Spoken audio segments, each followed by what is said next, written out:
ನ್ಯಾಯಾಂಗ ಭ್ರಷ್ಟಾಚಾರ ಪಟ್ಟೆ ವಿವಾದ, ಸುಪ್ರೀಂ ತೀವ್ರ ಅಸಮಾಧಾನ. ಈ ವಿಡಿಯೋದಲ್ಲಿ ಇದರ ಬಗ್ಗೆ ಸಂಪೂರ್ಣವಾಗಿ ತಿಳಿದುಕೊಳ್ಳೋಣ. ಮಿಸ್ ಮಾಡದೆ ಈ ವಿಡಿಯೋವನ್ನು ನೋಡಿ ಮತ್ತು ನಿಮಗೆ ಯಾವ ಉದ್ಯೋಗದ ಬಗ್ಗೆ ಮಾಹಿತಿ ಬೇಕು ಎಂಬುದನ್ನು ಕಮೆಂಟ್ನಲ್ಲಿ ತಿಳಿಸಿ. ಹಾಗೆ ಇಷ್ಟ ಆದರೆ ಸಬ್ಸ್ಕ್ರೈಬ್ ಮಾಡಿ.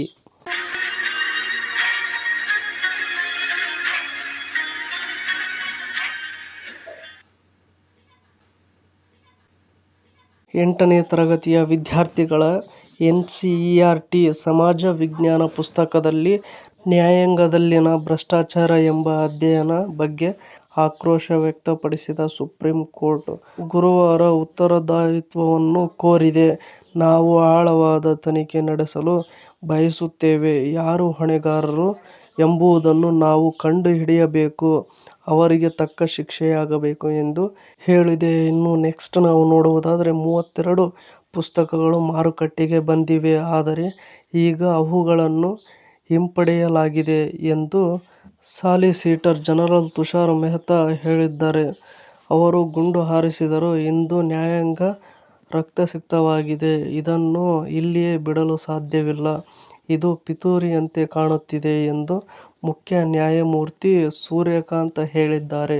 ಇನ್ನು ನೆಕ್ಸ್ಟ್ ನಾವು ನೋಡುವುದಾದರೆ ನಿನ್ನೆಯಷ್ಟೇ ಎನ್ಸಿಇಆರ್ಟಿಯ 8ನೇ ತರಗತಿಯ ಪಠ್ಯದಲ್ಲಿ ನ್ಯಾಯಾಂಗದಲ್ಲಿನ ಭ್ರಷ್ಟಾಚಾರದ ಅಧ್ಯಾಯದ ಬಗ್ಗೆ ಸುಪ್ರೀಂ ಕೋರ್ಟ್ ಬುಧವಾರ ತೀವ್ರ ಕಳವಳ ವ್ಯಕ್ತಪಡಿಸಿತ್ತು. ಮುಖ್ಯ ನ್ಯಾಯಮೂರ್ತಿ ಸೂರ್ಯಕಾಂತ್ ಅವರು ಈ ವಿಷಯವನ್ನು ಗಂಭೀರವಾಗಿ ತೆಗೆದುಕೊಂಡಿದ್ದು, ಸ್ವಯಂ ಪ್ರೇರಿತ ಕ್ರಮ ಕೈಗೊಳ್ಳಬಹುದು ಎಂದು ಹೇಳಿದ್ದಾರೆ. ನ್ಯಾಯಾಂಗಕ್ಕೆ ಕಳಂಕ ತರಲು ಬಿಡುವುದಿಲ್ಲ ಎಂದು ಸ್ಪಷ್ಟಪಡಿಸಿದರು. ಇನ್ನು ನೆಕ್ಸ್ಟ್ ನಾವು ನೋಡುವುದಾದರೆ ಎಲ್ಲ ಹೈಕೋರ್ಟ್ ನ್ಯಾಯಮೂರ್ತಿಗಳು ಅಸಮಾಧಾನಗೊಂಡಿದ್ದಾರೆ. ನಾನು ಈ ವಿಷಯವನ್ನು ವೈಯಕ್ತಿಕವಾಗಿ ಪರಿಶೀಲಿಸುತ್ತೇನೆ. ಸಂಸ್ಥೆಯನ್ನು ಕೆಣಕಲು ನಾನು ಯಾರಿಗೂ ಅವಕಾಶ ನೀಡುವುದಿಲ್ಲ. ಕಾನೂನು ತನ್ನ ಕ್ರಮ ಕೈಗೊಳ್ಳುತ್ತದೆ ಎಂದು ಮುಖ್ಯ ನ್ಯಾಯಮೂರ್ತಿ ಸೂರ್ಯಕಾಂತ್ ಹೇಳಿದ್ದಾರೆ. ಇನ್ನು ಇಂಡಿಯನ್ ಎಕ್ಸ್‌ಪ್ರೆಸ್ ವರದಿಯ ಪ್ರಕಾರ ನಮ್ಮ ಸಮಾಜದಲ್ಲಿ ನ್ಯಾಯಾಂಗದ ಪಾತ್ರ ಎಂಬ ಅಧ್ಯಾಯದಲ್ಲಿ ಹೊಸ ಪುಸ್ತಕವು ನ್ಯಾಯಾಲಯಗಳು ಎದುರಿಸುತ್ತಿರುವ ಸವಾಲುಗಳನ್ನು ವಿವರಿಸುತ್ತದೆ. ನ್ಯಾಯಾಂಗದ ವಿವಿಧ ಹಂತಗಳಲ್ಲಿ ಭ್ರಷ್ಟಾಚಾರವು ಪ್ರಚಲಿತವಾಗಿದೆ ಎಂದು ಅದು ಸ್ಪಷ್ಟವಾಗಿ ಹೇಳುತ್ತದೆ. ಇನ್ನು ನೆಕ್ಸ್ಟ್ ನ್ಯಾಯಾಧೀಶರ ಕೊರತೆ, ಕಾನೂನು ಪ್ರಕ್ರಿಯೆಯ ಸಂಕೀರ್ಣತೆಗಳು ಮತ್ತು ನ್ಯಾಯಾಲಯಗಳಲ್ಲಿ ಸರಿಯಾದ ಮೂಲಸೌಕರ್ಯಗಳ ಕೊರತೆಯಂತಹ ಹಲವು ಕಾರಣಗಳನ್ನು ಉಲ್ಲೇಖಿಸಿ ನ್ಯಾಯಾಲಯಗಳಲ್ಲಿ ಪ್ರಕರಣಗಳು ಬಾಕಿ ಇರುವುದನ್ನು ಪುಸ್ತಕವು ಎತ್ತಿ ತೋರಿಸುತ್ತದೆ.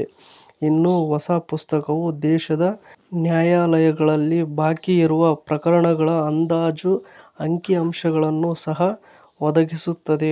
ಭಾರತದ ಸುಪ್ರೀಂ ಕೋರ್ಟ್‌ನಲ್ಲಿ ಸುಮಾರು 81,000 ಪ್ರಕರಣಗಳು ಬಾಕಿ ಉಳಿದಿವೆ.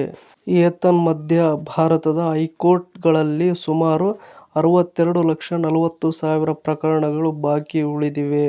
ಇನ್ನು ಇದೇ ತರಹದ ಮತ್ತಷ್ಟು ರಾಷ್ಟ್ರೀಯ ಸುದ್ದಿಗಳಿಗಾಗಿ ನಿಮ್ಮ ಜಾಬ್ಸ್ ಆ್ಯಂಡ್ ಎಜುಕೇಷನ್ ಅಪ್ಡೇಟ್ ಚಾನಲನ್ನು ಸಬ್ಸ್ಕ್ರೈಬ್ ಮಾಡಿ. ಈ ವಿಡಿಯೋ ನೋಡುತ್ತಿರುವವರು ಇನ್ನೂ ಯಾರ್ಯಾರು ಸಬ್ಸ್ಕ್ರೈಬ್ ಮಾಡಿಲ್ಲವೋ ಪ್ಲೀಸ್ ಎಲ್ಲರೂ ಸಬ್ಸ್ಕ್ರೈಬ್ ಮಾಡಿ ಮತ್ತು ಈ ಅಪ್ಡೇಟ್ ಬಗ್ಗೆ ನಿಮ್ಮ ಅಭಿಪ್ರಾಯ ಏನೆಂದು ಕಮೆಂಟ್ ಬಾಕ್ಸ್‌ನಲ್ಲಿ ತಿಳಿಸಿ. ಹಾಗೆ ಇಷ್ಟ ಆದರೆ ಸಬ್ಸ್ಕ್ರೈಬ್ ಮಾಡಿ, ಸಪೋರ್ಟ್ ಮಾಡಿ. Thank you for watching friends. ಎಲ್ರಿಗೂ ಧನ್ಯವಾದಗಳು.